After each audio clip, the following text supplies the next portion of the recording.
Hello, and welcome to the latest episode of the Hemlane Hustle. Today, I have a very special guest, Dion McNeely, who is on our show. You will learn how he went from a homeless veteran to a retired multimillionaire at the age of 52. Dion, welcome to the show. Howdy. Thanks for having me here. I enjoy sharing my story, and I try to be really careful with this, how it started, because that tends to depress people. But where I ended up it's not so bad. Great. Well, yeah, tell us just to give some context to the listeners. Tell us where your portfolio is now. What does your portfolio look like? Sure. So there are a lot of paths to retiring early, a lot of ways to reach financial freedom. You can start and grow a business, get it big enough for somebody else to run it. You can invest in stocks. I didn't start until I was 40. And so I had a shorter time frame. I didn't have the years for compound interest to do its thing. I didn't make a lot of money most of the years of working. I made less than $50,000. So I chose real estate because it has you can reach financial freedom in about 10 years for the average person. And so at 52, when I retired, what my portfolio looked like, this was in 2022. So I've been retired for 2 years now. As of July 5th, will be the anniversary. I retired with 16 rental units. So I didn't have a huge portfolio. My goal was actually not to have a big portfolio. I wanted the right amount of cash flow from the least amount of units.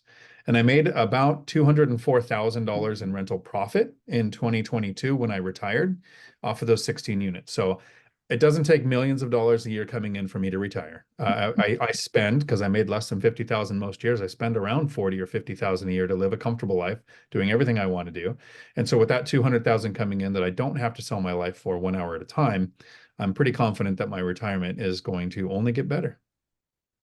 Dion, I love that because I think a lot of listeners think, hey, you have to be making hundreds of thousands of dollars even to be able to set some money aside for real estate.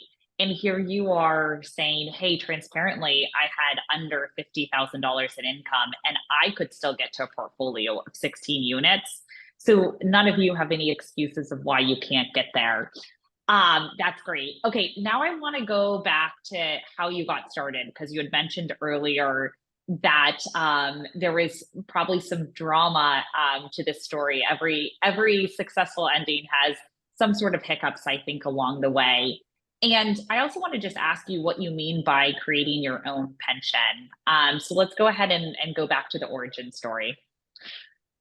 So I've tried a few times to make a pension. And I think I had almost checked off every box in the bingo card of I'm not going to be able to do this.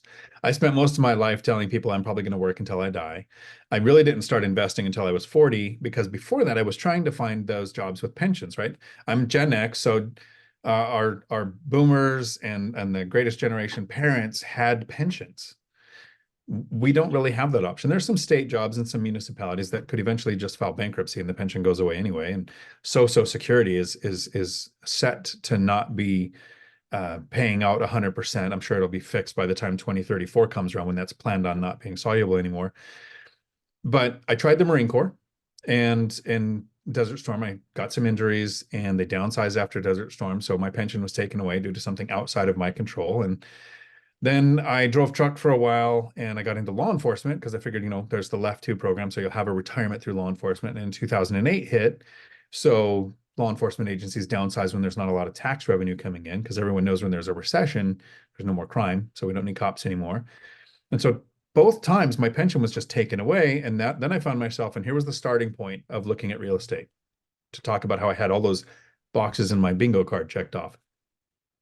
I was 40, a single parent with 3 kids, found out about $89,000 in bad debt in my name I didn't know existed until the divorce, got laid off from law enforcement in 2008, and thought, I think I need to take charge of my finances. And like I said, I didn't have the decades left to let compound interest do its thing in stocks. And I started teaching at a CDL school and I was only making $17 an hour. So I didn't have hundreds of thousands of dollars or even at this time, $60,000 or $80,000 a year coming in that I can invest enough in stocks to have an actual impact on my future. I'm not an entrepreneur. I'm a good employee, right? I can do a job, show up, I can advance a company. I've tried being an entrepreneur a couple of times, failed both times.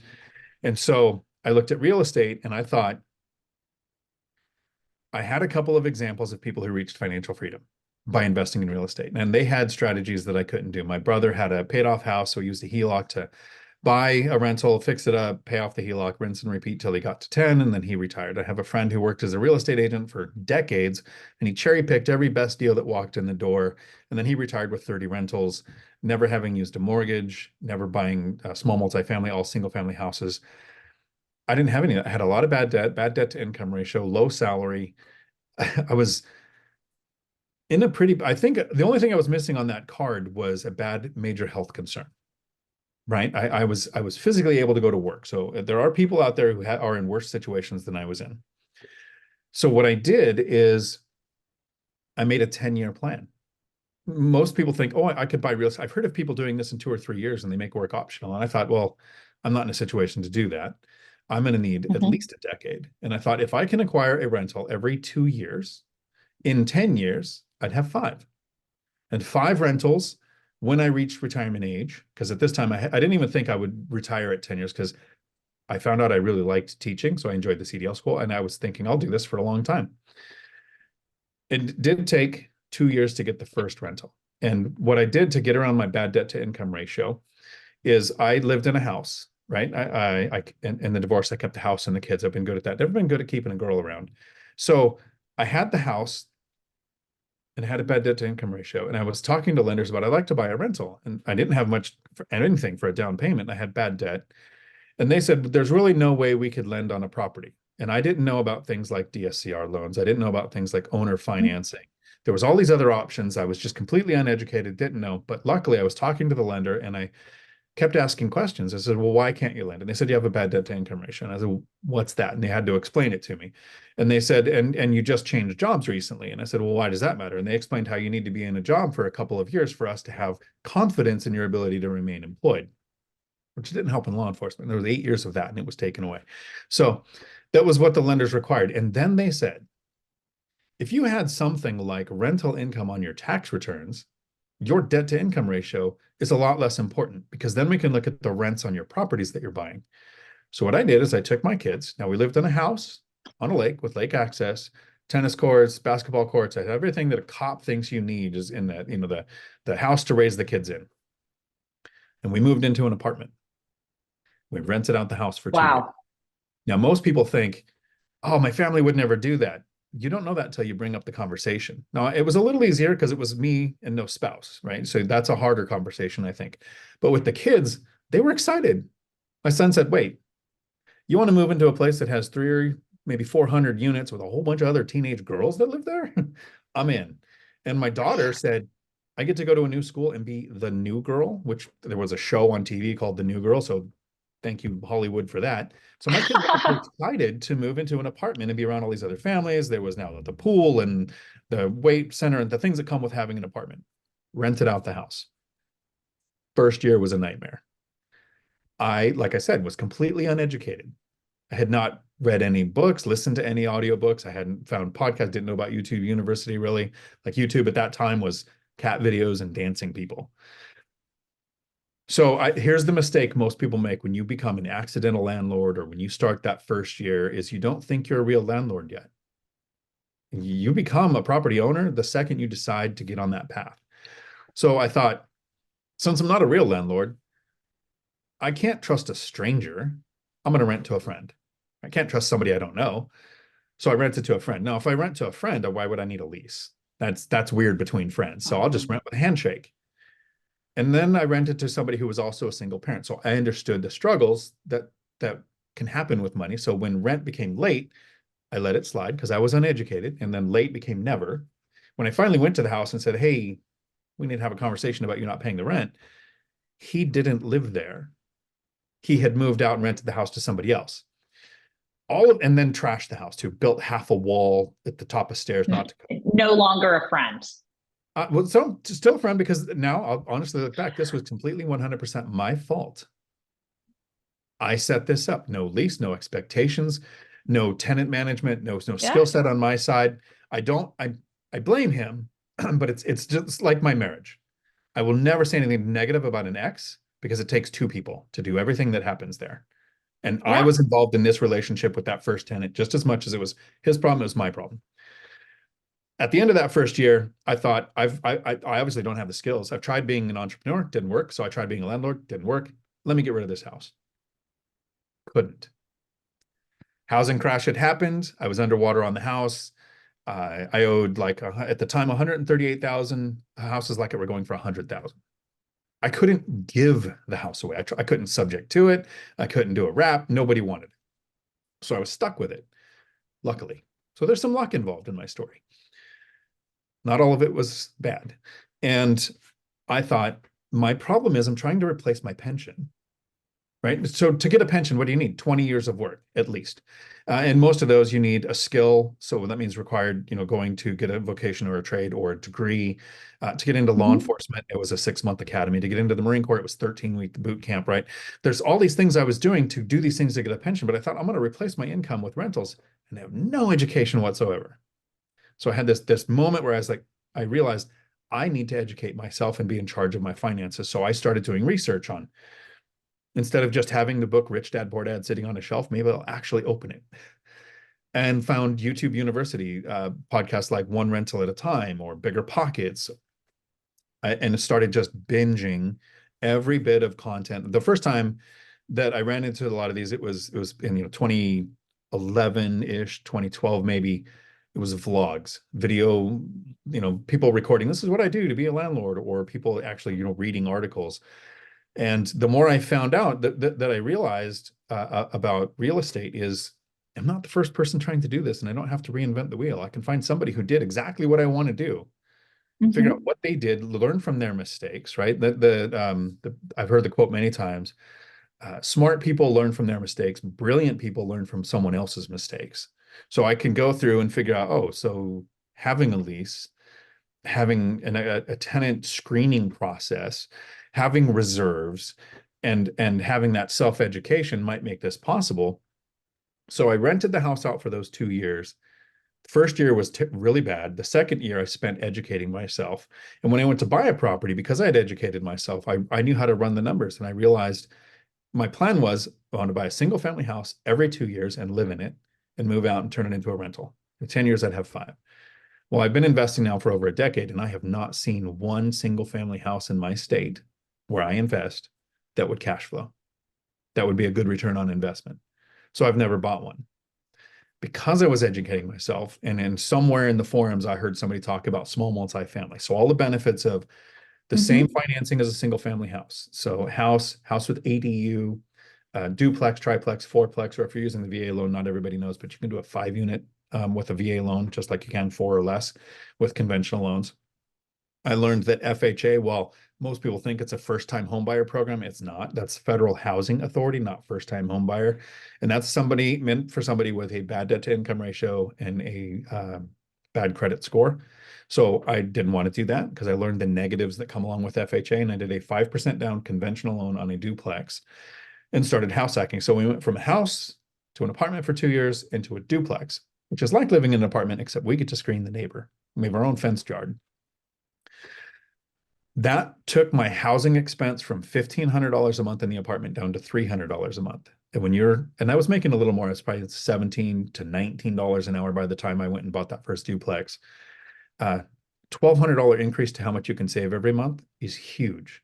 And that's what really Yeah. got me started. So that was the starting point and what got me into real estate. Now, time out. I have to ask you a question. How did your kids take it when you were moving out of this apartment complex where your daughter was the new girl in class and your son had a ton of other friends in the apartment? I can't imagine going from that to the duplex was attractive to them. How did you convince them that this would be a good idea? It was, again, an easier conversation than people are expecting. When you live in an apartment, it's a little harder to have pets. But if you want Mm. to move into a duplex because you want the cat or you want the dog or you want the whatever, we'll have our own fenced yard. Now, this would be in the new school district where they've made new friends. They got the experience of being the new girl. My son was teenager, late teens at the time, and a little easier because he was ready for the car, the freedom that comes with that.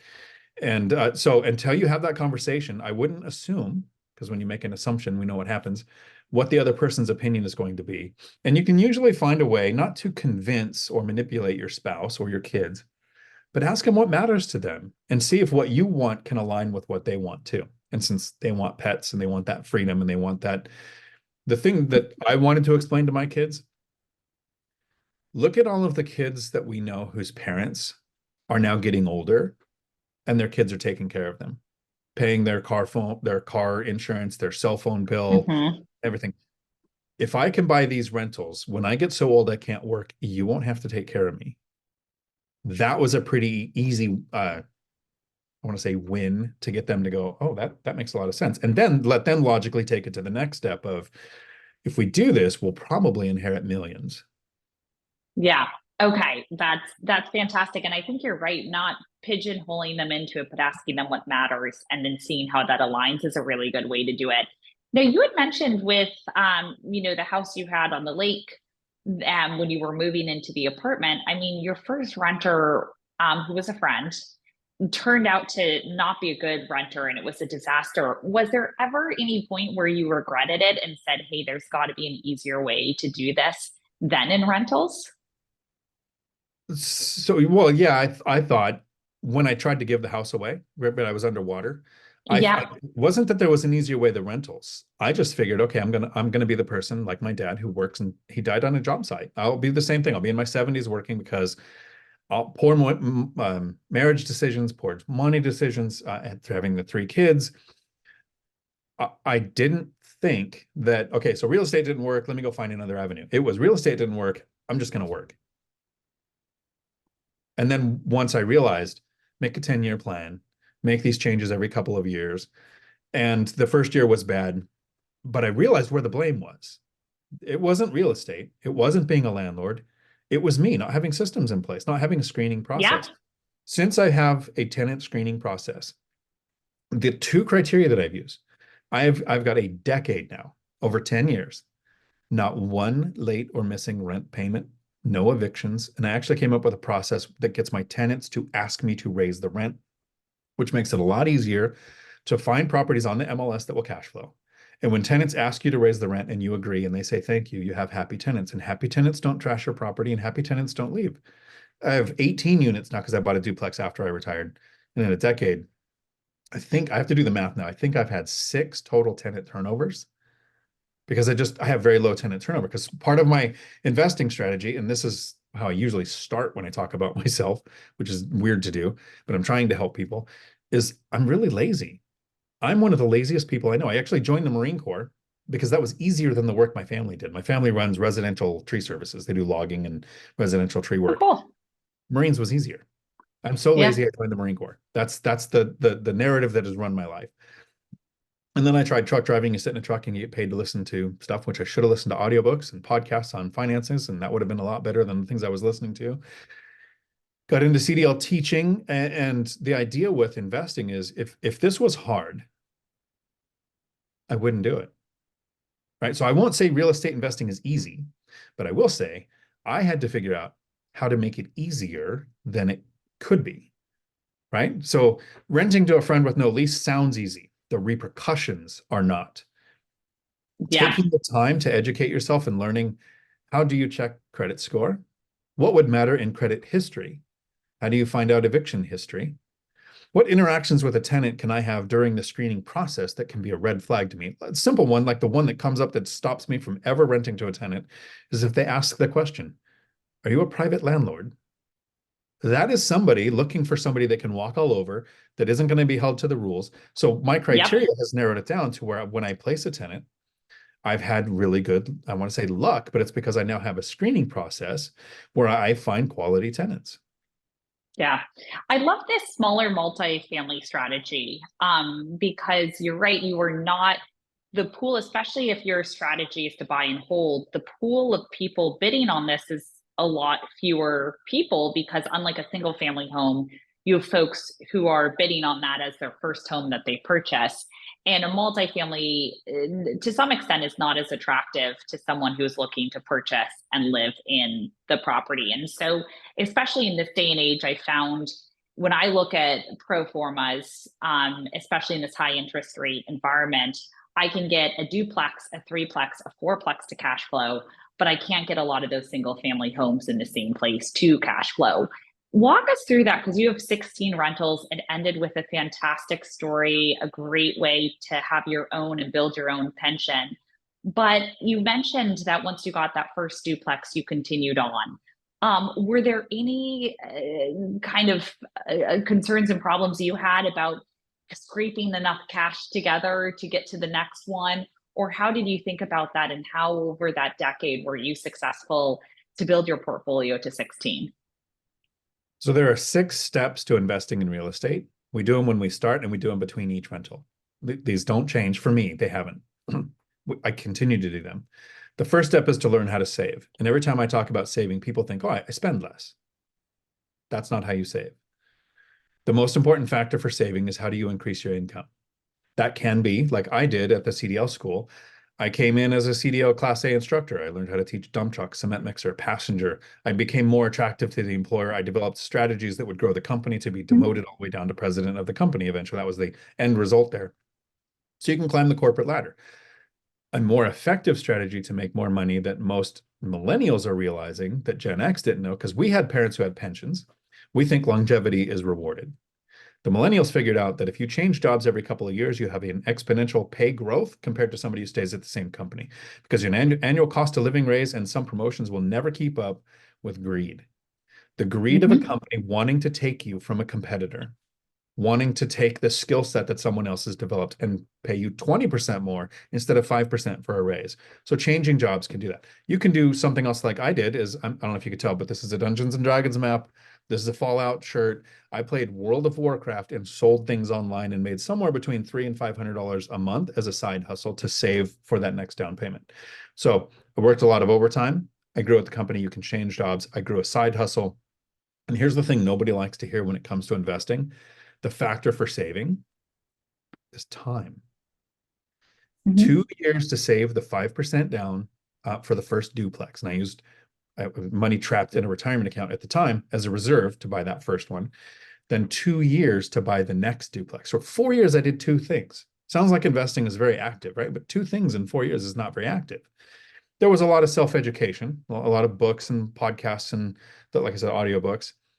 But at that 4-year mark, now I had the house rented out for 4 years. So rent increases, it's stabilized. I was house hacking the duplex, and then the duplex that I purchased was cash flowing. So now I had multiple sources. I still had the side hustle, overtime, the promotions at work.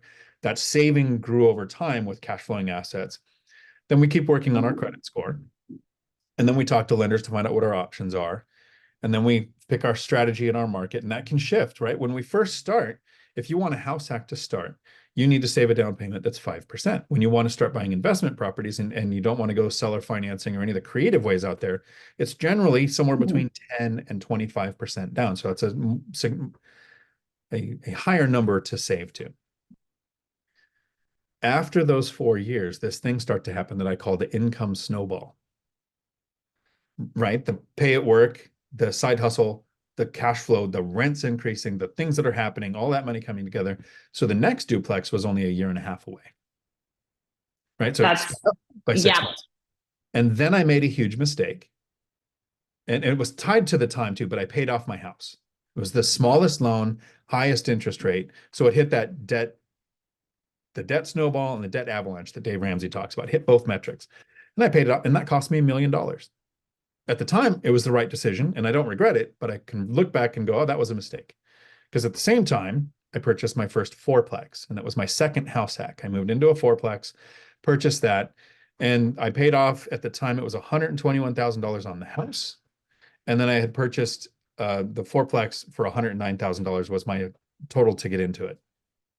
I could have bought another fourplex instead of paying off the house. And the fourplex has gone up over $1 million in value. Wow. So paying off the house, yeah, I sleep well. It's a swan account. I sleep well at night because I have a paid off house, currently rented to a Section 8 tenant for $3,000 a month. It's a great part of the cash flow. But $1 million in appreciation wouldn't have sucked too.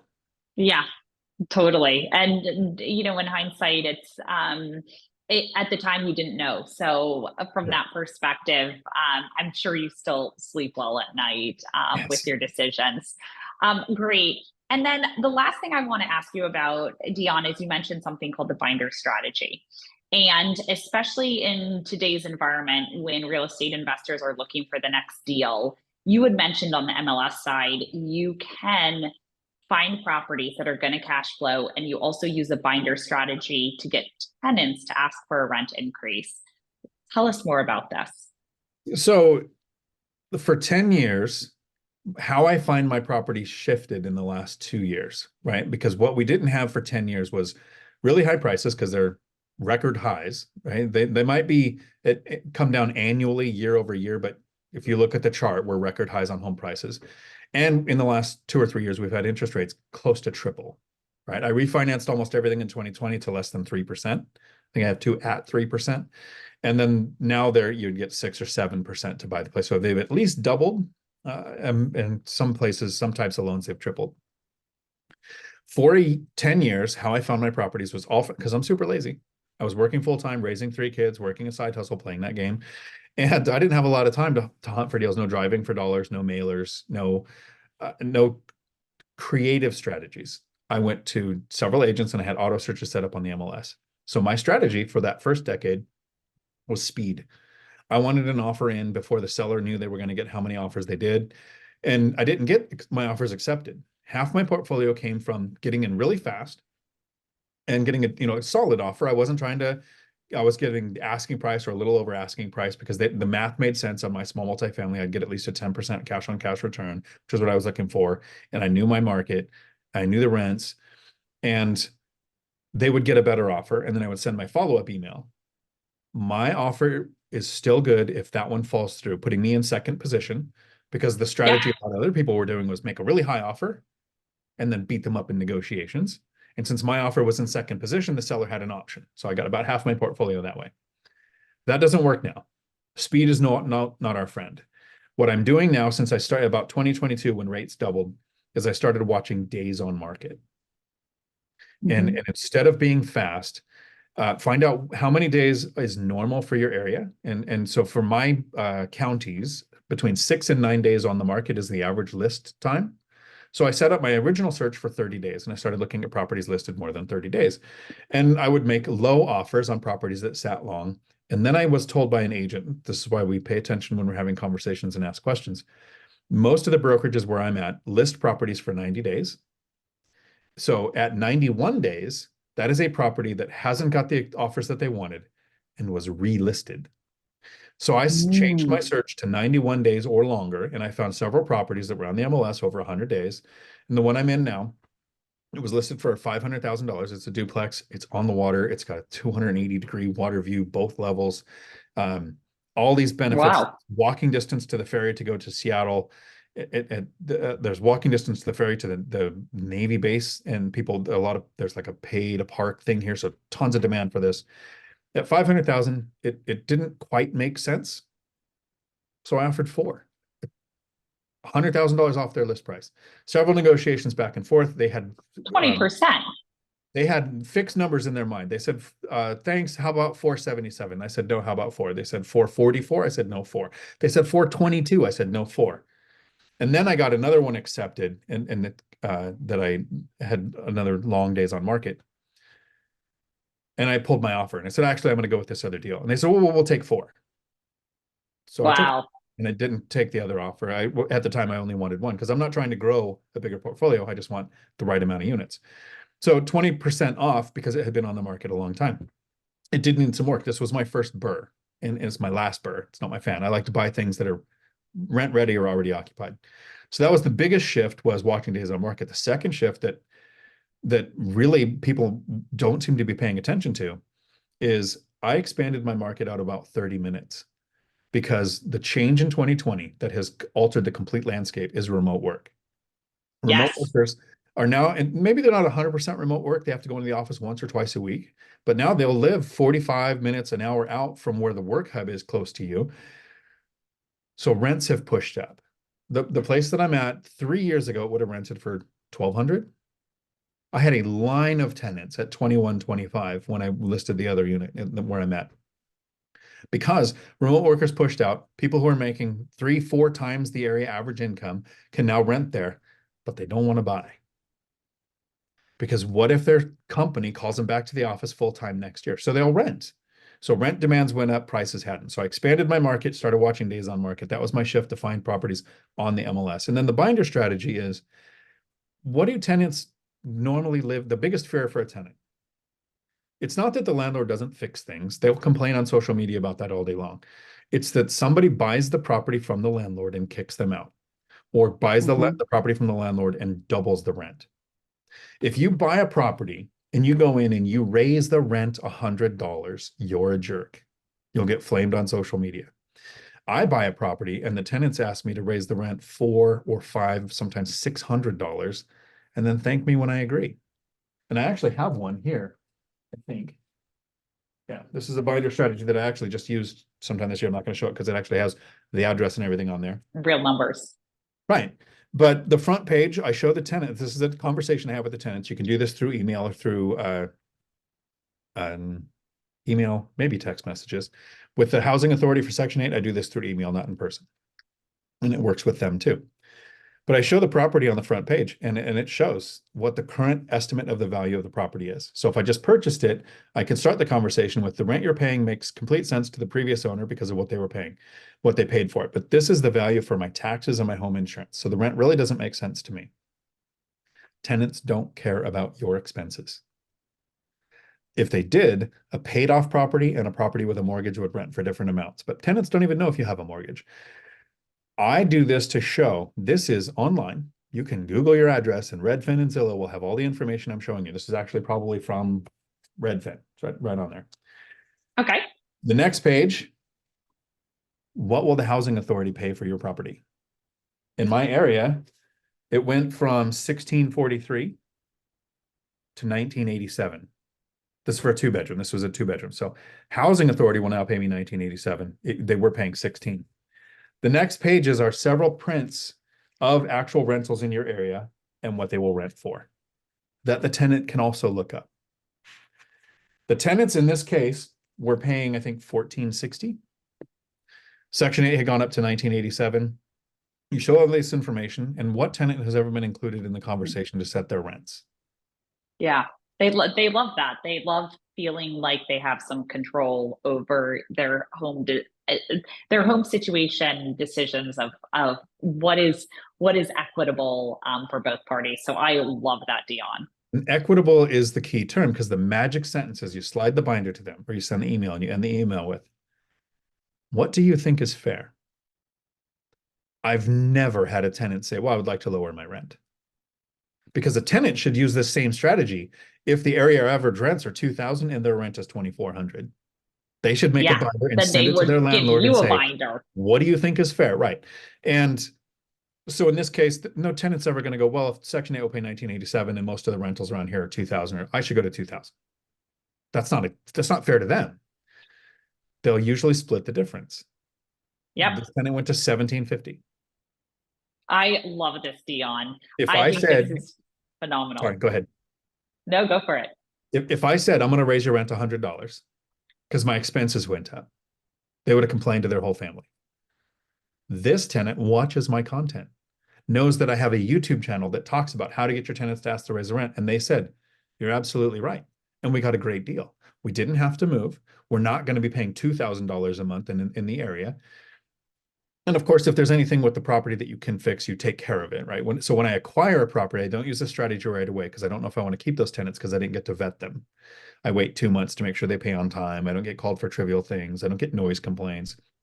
But in those 2 months, I put in coded locks, motion sensor LED lights. I actually asked the tenant, is there something here that you would fix if you own the place? And it's usually something small. One asked for a screen door. One said the ceiling fan squeaks. So you spend a couple $100. Super happy tenants who then set the rent, who tell their friends how great you are to work with. That's phenomenal. I love that, Dion. But the binder strategy, I think, is incredibly interesting to our listeners. And so, for those of you who want to learn more about it, please go to Dion Talk, which is DION talk.com, and you'll get a free binder course on how you can have tenants ask you to raise the rent. In addition to that, I highly encourage you go to Dion Talk on YouTube to get more videos from Dion about how he was so successful in becoming a multimillionaire retired at the age of 52. Dion, thank you so much for being on the show today. No, thanks for having me here. And if people do go to my YouTube channel, they'll see several videos on how, since I retired, I can travel so much because I use Hemlane. So great. Thanks so much, Dion. And until the next one, look forward to implementing the binder strategy.